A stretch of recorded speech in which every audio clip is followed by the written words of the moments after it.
Phone sex is on the rise. Yeah, let hard copy do it. Warren won't touch that. 10위 영화는요? 네, 10위입니다. 10위는 Up Close and Personal. 퍼스널. 네. 네, 어클로즈 앤 퍼스널은 1996년 영화예요. 네. 네. 존 에브덱 감독의 영화입니다. 96년이군요. 예, 96년입니다. 네. 로버트 레드포드가 남자 주인공 워렌 저스티스라는 역을 이름도 나오고요. 저스티스요. 예. 미셸 파이퍼가 셀리 앳 워터라고 그렇죠. 예. 그 여자 주인공 역을 맡았습니다. 셀리. 예. 근데 이제 이름을 워렌이 바꿔주죠. 부르기 더 쉽게 텔리로 바꿔줍니다. 그렇죠. 예. 그리고 조 만테냐가 버키 테라노바라고 그 기자들도 미국에서는 에이전트가 있나 봐요. 예, 그렇더라고요. 예. 예. 그래서 에이전트, 그러니까 우리로 치면 헤드헌터 같은 역할을 하는 것 같아요. 그렇죠. 예. 이 영화 보면 그런 게 나와서 아주 신기하지. 예, 재밌죠. 우리도 그런 게 있으면 좋을 것 같아. 아닌가? 우리는 회사에 그냥 소속이 되는 회사 그 직원이니까 예, 좀 다르죠 개념이. 예. 그리고 케이트 넬리건이라는 배우가 조안나라고 워렌의 전 아내로 그렇죠. 나옵니다. 예. 예, 뭐 정도 소개하면 될 것 같고요. 우리 지금 순위에 있는 모든 영화들이 사실 어떤 역사적 사실이나 사건을 기반으로 해서 거기서 나온 영화들인데 업 클로즈 앤 퍼스널은 100% 허구입니다. 그러니까 어떻게 보면 로맨틱 코미디 같기도 하고요. 이것도 완전히 허구는 아니래요. 예, 완전 허구 아니에요. 완전 허구는 아니고 제시카 사베츠라는 그 저널리스트가 있었대요. 예. 근데 그 여자 저널리스트의 실화를 루즐리 아답트한. 그렇죠. 그렇지 않은데 이 이야기가 지금 우리나라에서도 벌어지고 있는 이야기일 수도 있어요. 그러니까 되게 아주 그냥 아주 일어날 법한 일들을 얘기를 한 건데 이거가 재밌는 거는 어떤 그 미국의 그 네트워크 방송, 그 로컬 방송과 네트워크 방송 이런 거를 들여다볼 수 있다라는 거죠. 야, 저렇게 하는구나. 저는 어렸을 때, 그러니까 어렸을 때는 아니죠. 대학생 때 이 영화를 봤는데 그때는 그냥 사랑 영화로 그렇죠. 그렇게 네, 로맨스 영화로 그냥 기억했거든요. 이번에 다시 보니까 그 얘기를 넘어서는 어떤 그 직업인으로서의 어떤 인생들이나 그쵸? 아주 깊게 조망하고 있더라고요. 그래서 다시 보면서 되게 재밌게 봤어요. 그러니까 이런 앵커들을 다뤘던 영화들이 있었고 사실 이 영화에 좀 모델이 된 영화는 브로드캐스트 뉴스가 있죠. 또 근데 나는 사실 그거랑 약간 겹쳐서 순위에 늘 뺐었는데 김 PD가 이 영화를 되게 좋아해가지고 다시 들어왔어요. 그 이유를 말씀드리자면 네? 이 영화가 제가 이제 기자로 한 일을 하기 시작한 때 98년부터 2002년까지거든요. 네? 근데 그 시기에 이 영화를 봤고요. 그리고 잘 짜여진 극본에 놀랐고요. 정말 아주 힘있게 이 사건의 배열과 이 두 사람의 관계 혹은 이 저널리즘의 관계를 힘있게 배치했다는 생각을 가장 많이 하는 영화 중에 저는 하나고 가장 눈에 딱 들어오는 단어 하나 있는데 이건 특종이라는 단어입니다. 특종이 어떻게 만들어질 수 있고 그것이 어떻게 이 기자에게는 다가오는지라는 부분인데 실제로 어크로스 퍼스널은 기자들이 선정한 좋은 영화의 상위에 랭킹되고 있는 영화이기도 해요. 기자들이 많이 느낄 수 있는 포인트가 있어요. 이 영화에 대한 스토리 소개해 주면서 말씀을 계속 드릴게요. 예. 그 기자들이 누군지 정확히 밝혀줄 수 있나요? 나요? 뭐 나한테 뭐 네, 김 기자, 박 기자. 뭐 누구 김 기자랑 박 계시죠, 기자, 뭐, 노 정 기자? 최 뭐 기자. 아무튼 이 기자. 업클로스 앤 퍼스널이 뭔가요? 업클로즈 앤 퍼스널은 이 기자들 사이에서 쓰이는 속어라고 해요. 밀착 취재라는 그렇죠. 의미를 담고 있는 말입니다. 업클로스 앤 퍼스널. 그래서 그런 뜻이군요. 영화의 시작은 클로즈업으로 시작을 하죠. 그렇죠. 그렇죠. 눈동자. 눈동자를 클로즈업 하면서 그 전에 있는 게 색세포죠. 그 말하자면 뭐냐면 TV는 세 가지 색을 가지고 구분해내요. 빛의 삼원색이 뭐죠? 빨간색, RGB잖아. RGB. 빨간색, 그린, 녹색, 블루. 예. 세 가지의 빛의 삼원색을 조합해내면서 각가지 색을 만들어내요. 그것이 색세포로 보여주는 그 요즘에 브라운관 TV 많이 없지만 브라운관 TV도 가까이 보면 그 색세포가 보이죠. 그렇죠. 빔 프로젝터도 그것이- 그 색깔 세 개를 쏘잖아. 그렇죠. 근데 이 여자가 미셸 파이퍼가 주인공이죠. 미셸 파이퍼. 시골 촌녀인데 촌녀가 어떻게 네트워크 방송의 앵커가 되는가 뭐 이런 걸 보여주는 거죠. 그렇죠. 어떻게 떴나. 그러니까 우리랑 좀 다른 거는 뭐냐면 우리는 사실 뭐 텔레비 틀면 지상파 방송들이 쭉 나오죠. 이게 사실 네트워크라는 거죠. 근데 미국은 워낙 땅덩어리도 크고 인구가 많으니까 그러니까 로컬 방송이라는 게 있죠. 지방 방송. 우리도 예를 들어서 지방에 이렇게 가면 전주 가면은 전주 방송 이렇게 그렇죠. 나오죠. 강원도 있고. 그래서 그 네트워크 방송을 앞에 좀 하다가 중간에 이렇게 전환되면서 지역 방송으로 넘어가죠. 미국엔 네트워크와 로컬이 있는데 보통 텔레비를 틀면 로컬 방송이 나오는데 이제 뭐 9시 뉴스 이런 건 네트워크가 나오는 거지. 그렇죠. 그게 네트워크 방송이죠. 그게 네트워크이고 네트워크는 전국에 나오는 거야. 전국에. 전국에. 근데 우리와 다른 거는 우리도 지방 방송이 있고 로컬 방송이 있지만 대부분 편성을 그냥 그 네트워크에서 한 걸 틀어주죠. 그러니까 서울에서 나오는 게 지방에도 나와 똑같이. 우리는 땅덩어리가 좁고 로컬 방송의 의미가 크게 없으니까. 그래서 그냥 외국의 로컬 방송 하나가 커버하고 있는 정도의 크기 그렇죠. 크게 다르지 않죠. 그래서 전체 크기 자체가. 지금 우리 영화들 중에 보면은 이 네트워크라는 말이 걔네들한테는 굉장히 큰 말이야. 우리는 그냥 당연히 방송 그냥 뭐 이거지만 미국에서는 네트워크로 나간다 그러면은 그러니까 전국 방송이라는 말이 전국 엄청난 방송. 의미를 갖고 있는 그러니까 거죠. 예. 스타죠, 스타. 전국 방송이 되는 거야. 걔네는 이제 2억, 3억이 보는 거니까. 우리는 다 전국 방송이잖아, 그냥. 9시 뉴스 다 똑같이 보는 거고. 방송사가 다를 뿐이지. 전국 보고만. 그렇죠. 그 네트워크라는 영화도 있어. 그래서 네트워크라는 영화도 그런 개념인데 아주 그냥 로컬 방송에 뜨는 그 여자애가 점점 커가지고 네트워크의 앵커가 되는 거죠. 그 미국의 그 유명한 여자 앵커가 많이 있었죠. 나는 저 여자가 되게 멋있어. 다이안 소어라는 여자가 있어요. 다이안 소어 되게 금발에 짧은 머리에. 근데 옛날에 또 바바라 월터스라는 또 유명한 여자 앵커도 있죠. 이거 웬만한 남자들보다 훨씬 더 앵커로서의 권위도 있고 말도 되게 멋있게 하는 그런. 여자 손석희? 그렇지, 여자 손석희라고 그러는 거지. 손석희 얘기를 안 했구만. 아무튼 다이안 소어나 바바라 월터스 같은 그런 모델을 한 것 같아요. 근데 아까 실제 누구를 했다고요? 모델을? 제시카 사비치라는 제시카 사비치. 예, 전 NBC 메인 앵커 우먼입니다. 교통사고로 좀 일찍 세상을 돌아가셨어요? 37에. 아하. 그래서 영화화 하려고 했구나. 골든걸이라는 책으로 먼저 나왔다가 안 읽어봤어요? 그래서 이 이제 네트워크 이걸 이제 미국에서 이제 내셔널이라고 하죠. 내셔널 방송, 내셔널 브로드캐스트. 이 미셸 파이퍼가 어떻게 그 촌녀에서 촌녀라고 그러니까 좀 그러네요. 그냥 시골 출신에 뭐 이렇게 하신. 촌년? 촌녀는 니을 약간 촌녀는 일부러 니은 받침을 피하려고 촌녀라고 자꾸 하시는 것 같아서. 아무튼 근데 얘가 왜 어떻게 그렇게 컸나? 근데 이건 남자를 만난 거야. PD가 아니고 기자 선배죠. 데스크. 데스크. 네.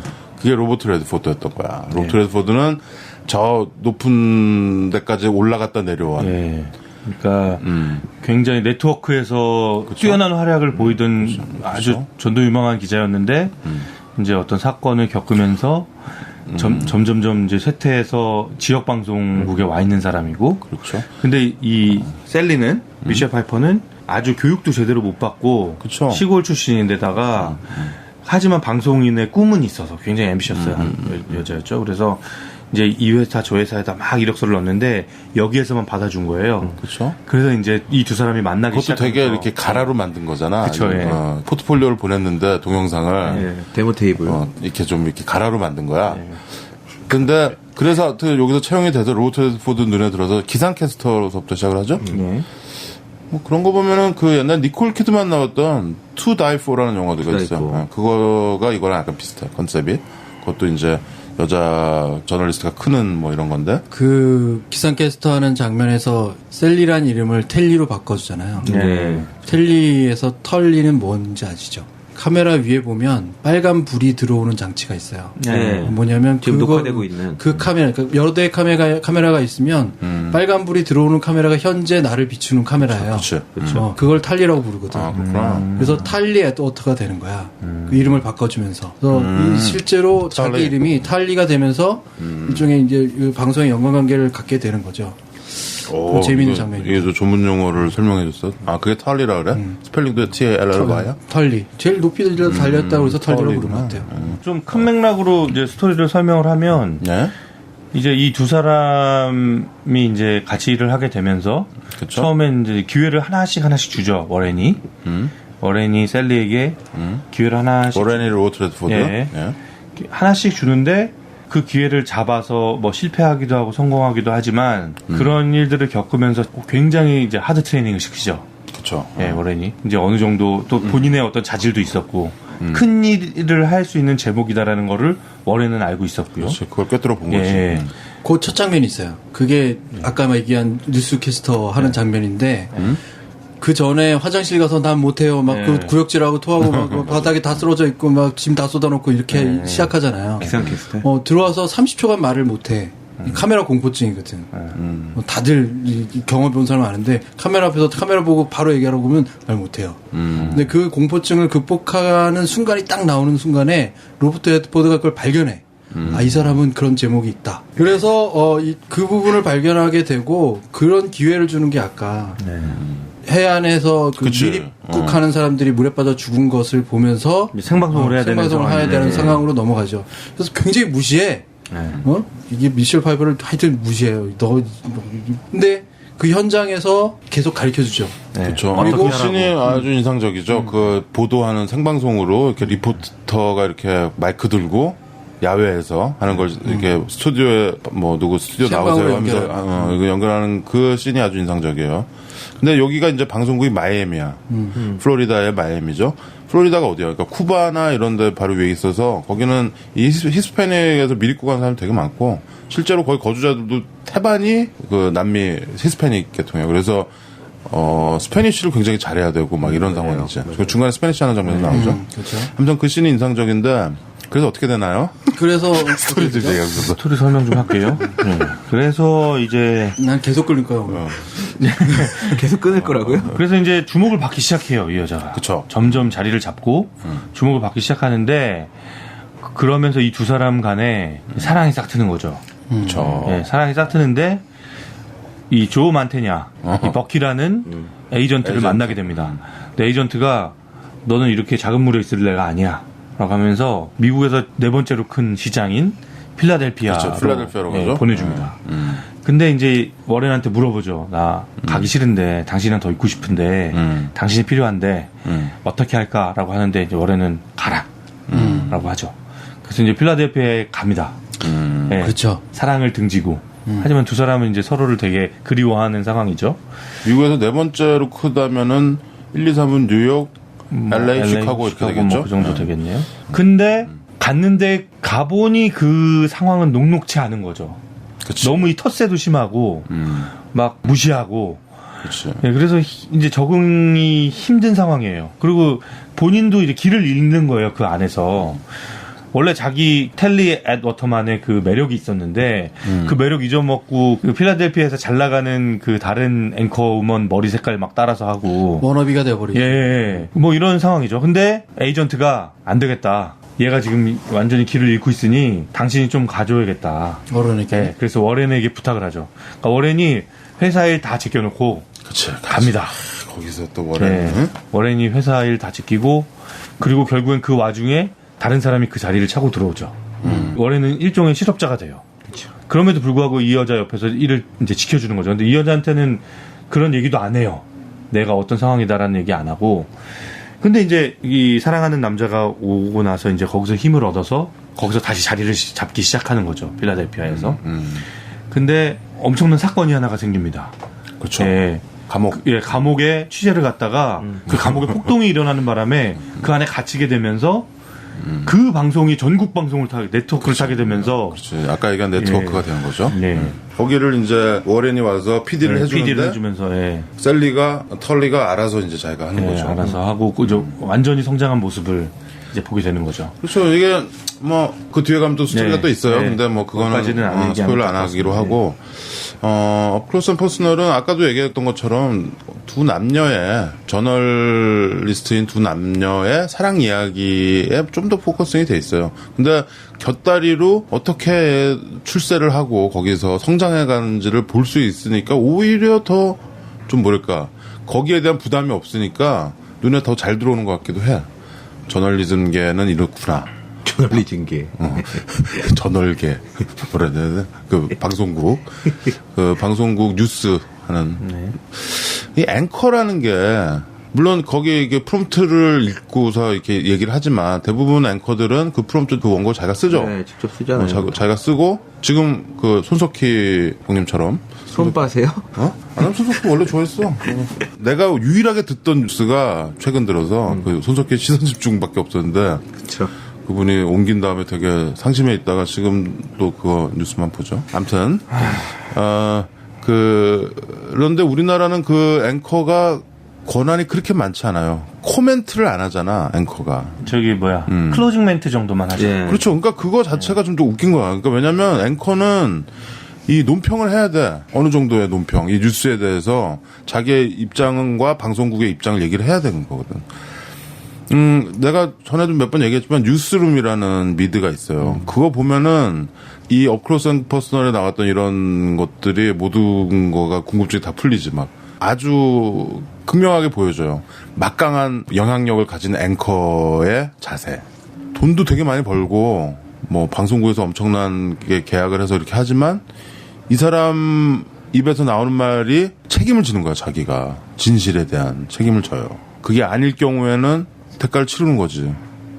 보면 여기 워렌이 그런 말을 하잖아. 중간에 잘 나갔었는데 자기가 정보원을 정보원의 말을 믿고 그것만 촉석같이 믿었는데 그 사실이 아니었던 거야. 그걸로 자기는 그냥 맛이 가는 거죠. 그 워렌처럼 모든 저널리스트들이 앵커들이나 기자들이 워렌처럼 행동을 한다면 기자들 지금 남아있는 기자들 별로 없을 거야 우리나라에. 왜냐면 우리는 그렇다더라 뭐 이런 거를 막 보도해버리잖아. 하고 아니되더라 뭐 나중에 그러고 아니 뭐 아예 그냥 그거에 대한 사과나 정정 같은 건 없고. 아무튼 그 업클로스 앤 퍼스널은 로맨틱해 보이기도 하고 이거는 좀 드라마가 좀 많아서 이 업클로스 앤 퍼스널은 제가 10위에 한 것도 위의 영화들을 보기에 에피타이저로 좋을 것 같아요. 그래서 좀 맛을 보시라 하는 의미에서 10위에 넣었는데 일단 로버트 레드포드가 뭐 대배우잖아. 너무 멋있죠. 진짜 멋있고 이렇게 파나마에 취재하러 가는 그 공항에서의 모습이 나와요. 그치.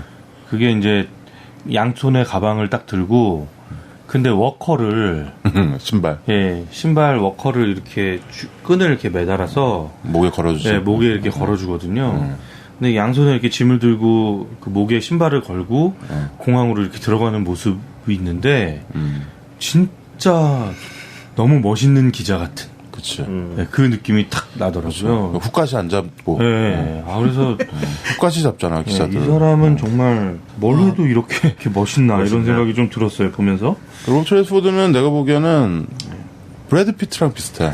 브래드 피트가 나이가 이렇게 좀 드니까 로버트 레드포드랑 닮아가는 것 같아. 핸섬하면서 느낌이. 멋있는 남자. 누구나 좋아하는. 아까 얘기한 로버트 레드포드의 부분도 이해가는 부분이 있죠.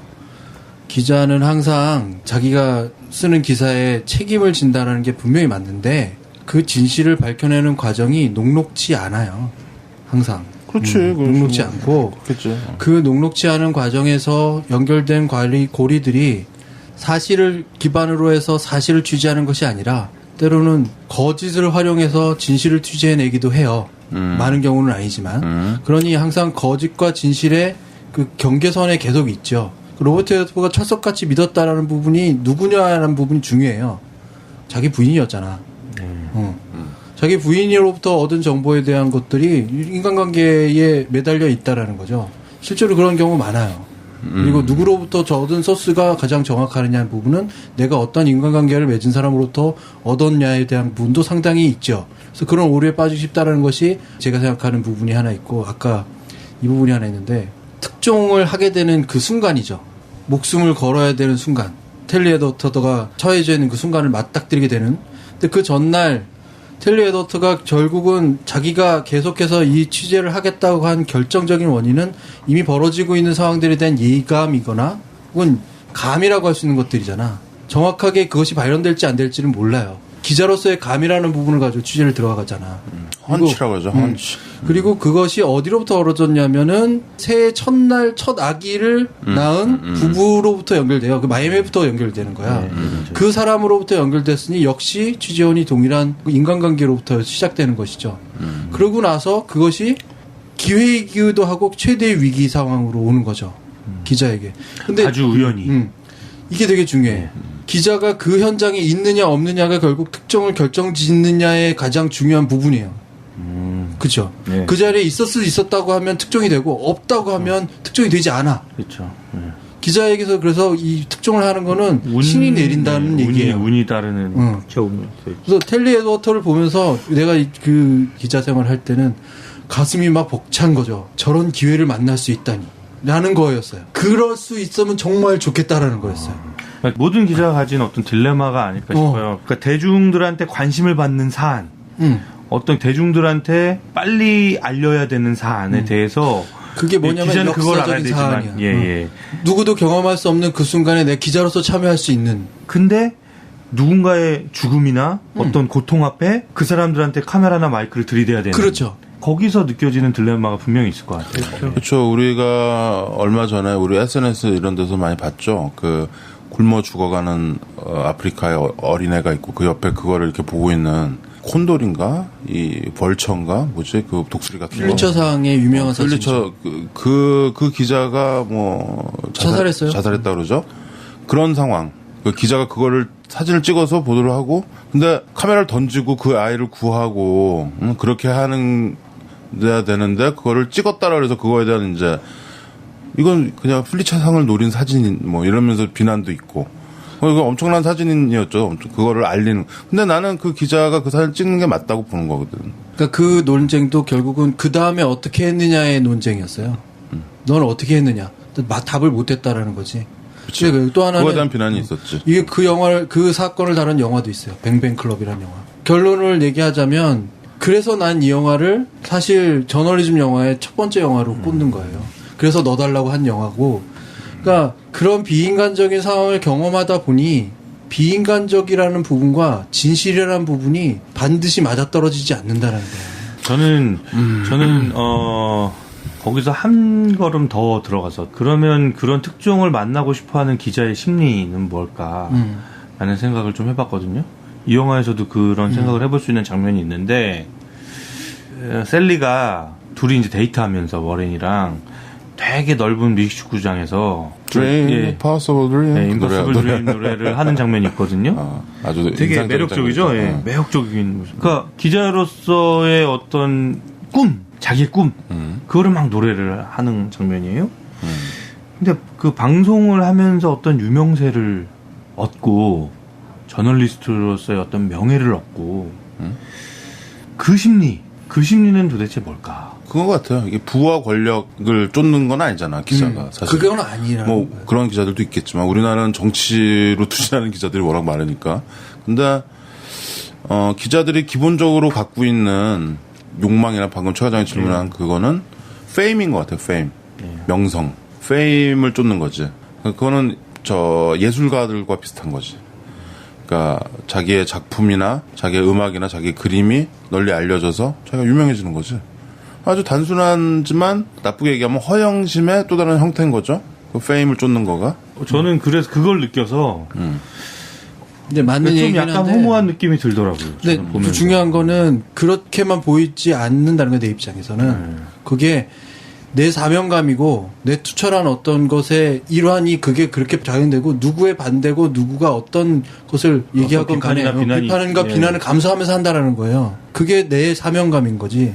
업무잖아요, 업무. 이 영화에 담긴 것들이 기자로서 말씀드릴 수 있는 것 이외의 것들이 있다는 걸 나는 보게 된 거예요. 아무튼 그 업클로스 앤 퍼스널은 김 PD가 아주 그냥 좋아하는 영화였군요. 되게 이 영화의 되게 핵심적인 부분을 얘기를 못했어요. 어떤 거? 로버트 레드포드가 한없이 멋있어 보이는 이유. 왜? 저는 블루 셔츠라고 생각을 해요. 또 패션으로도 옷. 예, 블루 셔츠고 파란색 셔츠를 계속 파란색을 엄청 이거 정말 코디의 아주 승리라고 생각을 하고요. 심지어는 중간에 그래? 미셸 파이퍼랑 파자마를 입은 씬이 있어요. 맞아. 블루 파자마입니다. 예. 로버트 레드포드의 이 영화의 포스터. 그렇죠. 푸른 바다지. 예, 푸른 바다가 비춰지는. 그렇지, 이게 포스터가 둘이 이렇게 바닷가에서 끌어안고 있는 그거죠. 그 위에 이제 클로즈업된 사진 있고. 그리고 이 영화의 주제가 셀린 디옹이 부른 Because You Love Me. 사랑하기 때문에. 네가 날 사랑했기 때문에. 그렇죠. 네가 날 사랑했기 때문에 했었어.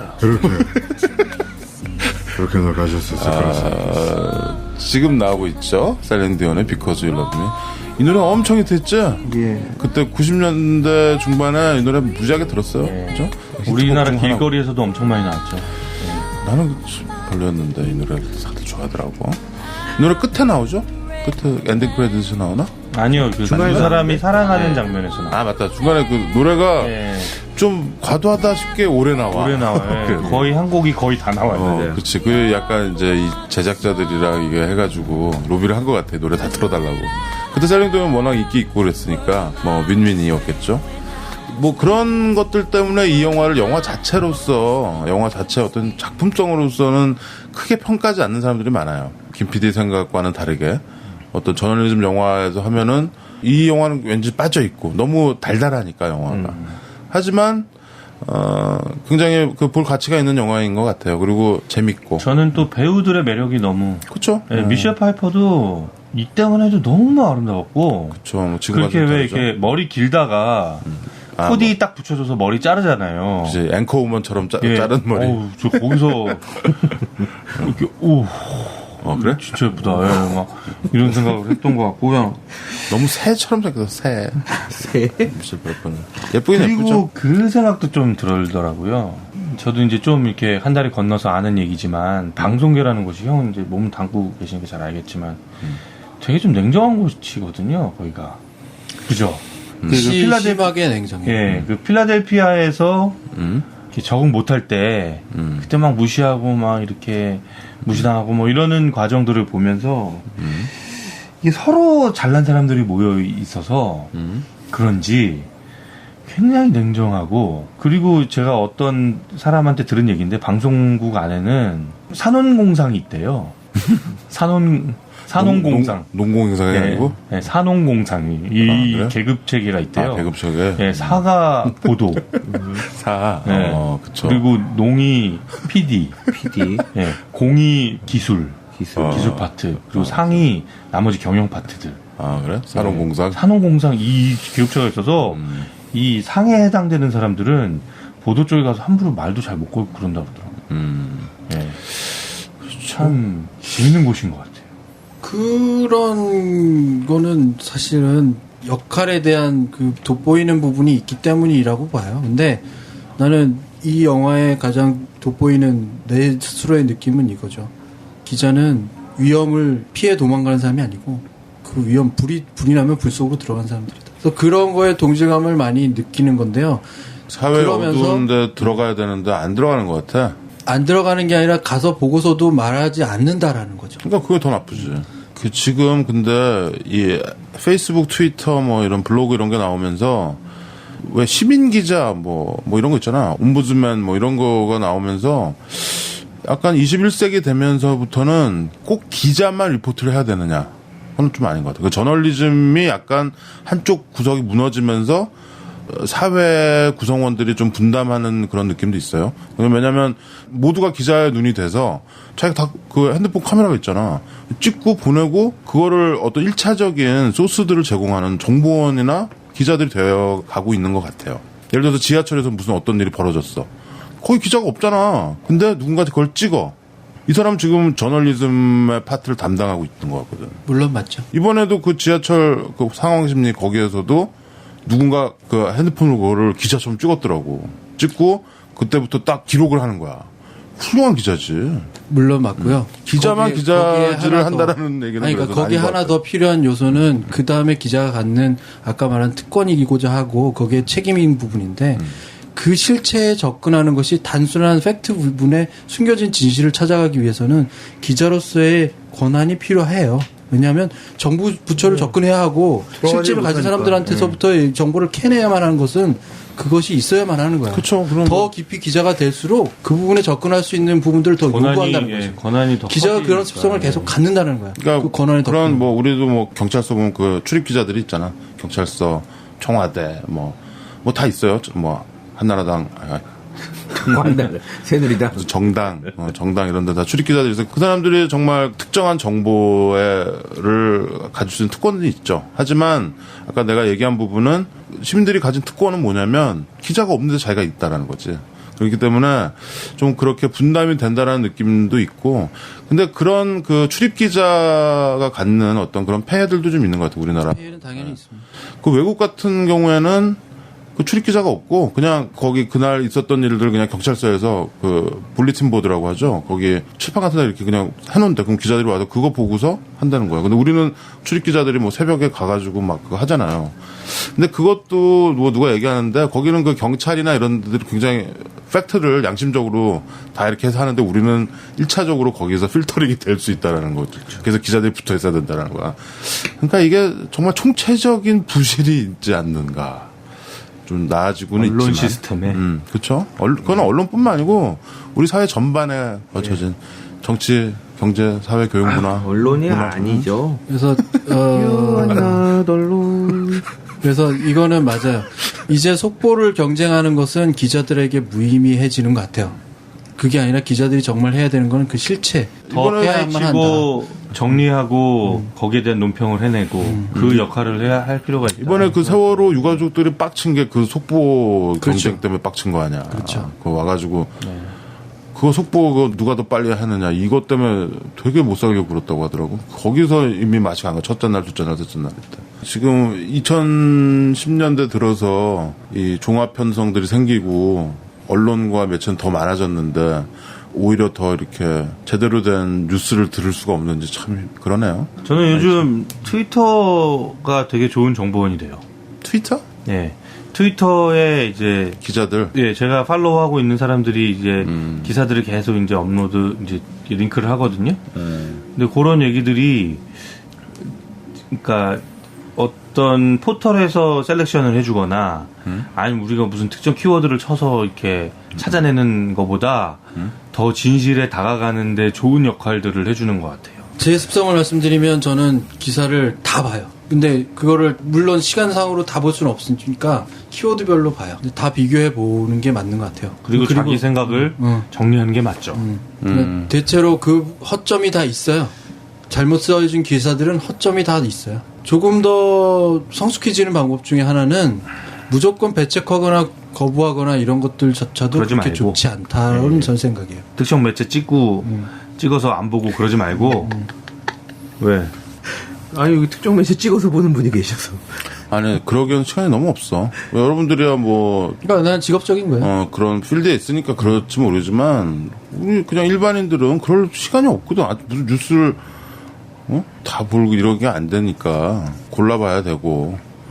근데 보기 싫은데 눈에 들어오는 것들이 있지. 마치 광고처럼 그런 것들이 있는데 그런 거는 좀 그만 봤으면 좋겠다. 뭐 이런 생각이 좀 들고. 클로스 앤 퍼스널 뭐 기억나는 장면이나 이런 거 있어요? 나는 그 대사가 참 기억에 남는데 로버트 레드포드가 아까 그 공항에서 군화 이렇게 걸고 Stay upwind 하고 하잖아요. 미셸 파이퍼한테 Stay upwind. upwind가 이제 맞바람 이런 건데 그런 거 같아. 그러니까 리포터가 이렇게 야외에서 이렇게 마이크를 들고 할 때 맞바람을 받으면은 머리가 뒤로 이렇게 날아가고 뭔가 좀. 그 상황은 뭐냐면 제일 처음 취재했을 때 시체 냄새가 계속 나니까 맞바람을 그러니까 바람 부는 방향을 향해 서라. 그 냄새를 맡지 말고 나는 그래야 그 리포트를 표현에 제대로 할 수 있다. 다시 그거의 리버스예요. 그렇죠. 예. 그 영화에 그 나오는데 Stay upwind라는 거는 이제 중의적으로 바람에 맞서라. 이 소리도 되거든. 그렇죠, 되죠. 맞바람을 맞아라는 소리니까. Stay upwind 하면은 보통 바다 이렇게 세일 그 돛담배를 갈 때 맞바람을 맞으면 배가 안 나가잖아. 근데 Stay upwind 하는 거야. 그 바람에 거슬러서 가라는 소리죠. 기자니까. 헤쳐나가라. 좋은 해석. 그런 코트가 마음에 들어요. 저는 그게 기억에 남더라고. 그래서 Stay upwind. 저는 인상적이었던 장면 그거예요. 첫 그 취재할 때 그 생방할 때요. 이제 그 바닷가에서? 워렌이 바닷가에서 기자들이 이제 막 브리핑하는 사람들한테 막 마이크를 들이미는데 얘가 뒤에서 어쩔 줄 몰라 하고 있거든요. 근데 이렇게 거의 이렇게 목덜미를 잡아가지고 미셸 파이프 목덜미를 잡아서 안으로 쑥 집어넣어요. 안으로 쓱 들어가라고. 그러면서 이제 그 힘에 딸려서 이렇게 마이크를 쑥 앞으로 내밀면서 그 장면이 인상적이었어요. 예. 지르기는? 저요? 저는 뭐 아까 전에 블루셔츠 블루셔츠. 뭐 이런, 그런 거 다 얘기해서 블루 셔츠? 준혁이는 지금 하얀 셔츠를 입었어요. 블루예요. 넥타이 메고 있나요? 블루예요. 아, 그 블루야? 네, 블루예요. 나는 제일 마음에 드는 장면, 내가 정말 마음에 드는 장면이 이거야. 카메라 앞에서 거의 인터뷰 할 상황이 아니고 자기 위험을 방어해야 되는 순간인데 워렌이 인터컴으로 알려주죠. 말을 해주죠. 지금 카메라가 돈다고 얘기하고 생방 중이라고 얘기해. 그리고 마이크를 들이대. 라는 거죠. 그게 힘인 거예요. 그것을 그 사람으로부터 진정시켜서 나를 보호할 수 있는 마지막 방어는 내가 하는 일의 역할에 가장 있는 거죠. 그게 카메라가 무기인 거지. 거기서. 무기이기도 하고 기자로서의 가장 근원적인 거를 거기서 느꼈죠. 근데 그 무기를 악용하면 안 되겠죠. 남용하거나. 악용 남용도 많이 하죠. 많이 하죠. 예. 일반적으로는. 근데 아까 그 감옥에서는 그것 때문에 얘가 살지. 지금 그거 찍고 없었으면 그냥. 지금 찍고 있습니다. 이렇게 얘기하면서 남용하는 케이스들이 많이 있죠. 그래서 네. 업클로즈 앤 퍼스널은 김PD만 광분하는 영화였다. 나만 좋았다. 저도 좋았어요. 김필이 형은 혹시 이 순위 10위는 어떠세요? 마음에 드세요? 이건 1위라니까. 아, 1위로. 1위야. 1위로. 1위를 너무 먼저 소개했는데. 왜냐하면 물론 저널리즘에 대한 수많은 비판이 있어서 그걸 감당할 수 있지만 나에게는 드림 같은 영화죠. 자, 12영화까지 봤고요. 막무반의 신체 공격 영화 리스트업. 무슨 영화를